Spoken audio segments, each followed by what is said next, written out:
So, Toy, my question right now, and I'm sure everybody watching, the question is, how do we do this? Okay.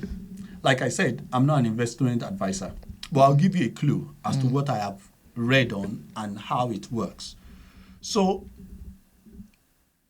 as an individual, you may not be able to, like, there are lots of people on Broad Street in Lagos, on Wall Street in New York, that stock analysis is their day job.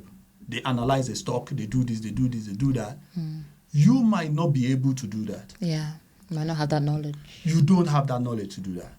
So if you buy a Facebook share, for example, every investment you make in the stock market has a risk in it. But if you buy a Facebook share, for example, you don't know if Facebook, we are only talking about it because Facebook went up. There are some shares that went down as well. So one of the best ways, I mean, Warren Buffett normally talks about this, and a lot of investors talk about it. And the data shows that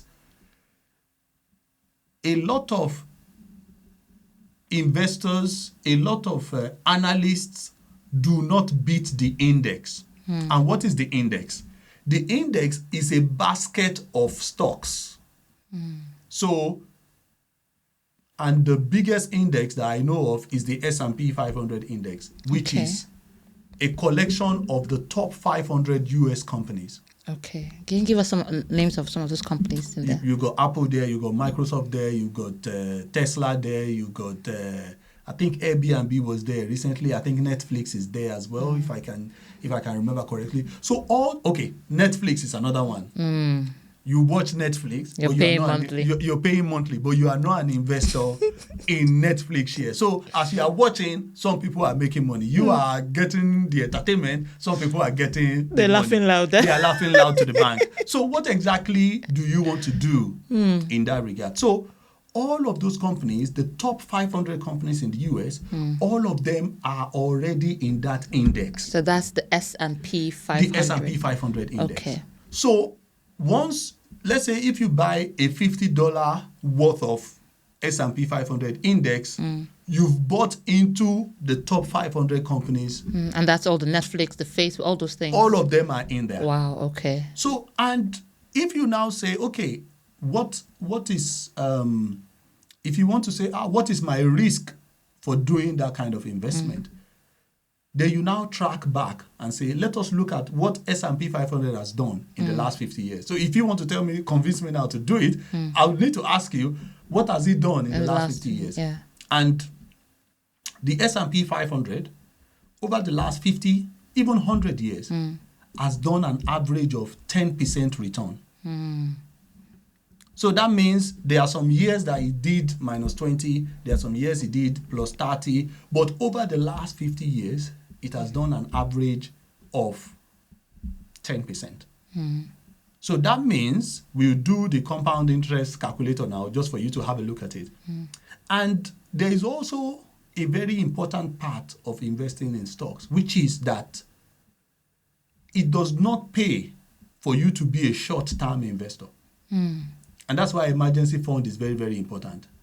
Because the market moves based on different things. Yes. News. You cannot control it. You cannot control how the market Even moves. one person's tweet can change.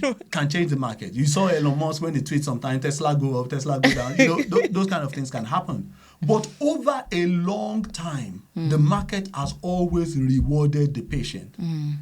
And that's why it's always good to start early as well. So if you start for your children, start early for them. Start investing in the S&P 500. And we can now do a check and see what can happen if you do this kind of thing. You can grab your phone and let's check it. Okay. So if you go on to Google. Yes.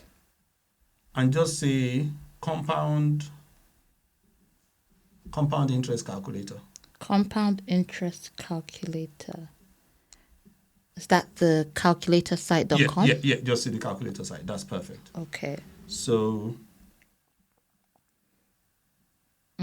right. So, initial investment. Yes. We'll put 0. Okay. And then interest rate, we'll put 10. And that's yearly. Yearly. Okay. Okay. And one thing that is important is that a lot of people will say, I don't want interest. It doesn't want interest. The interest in this case is the same thing as return.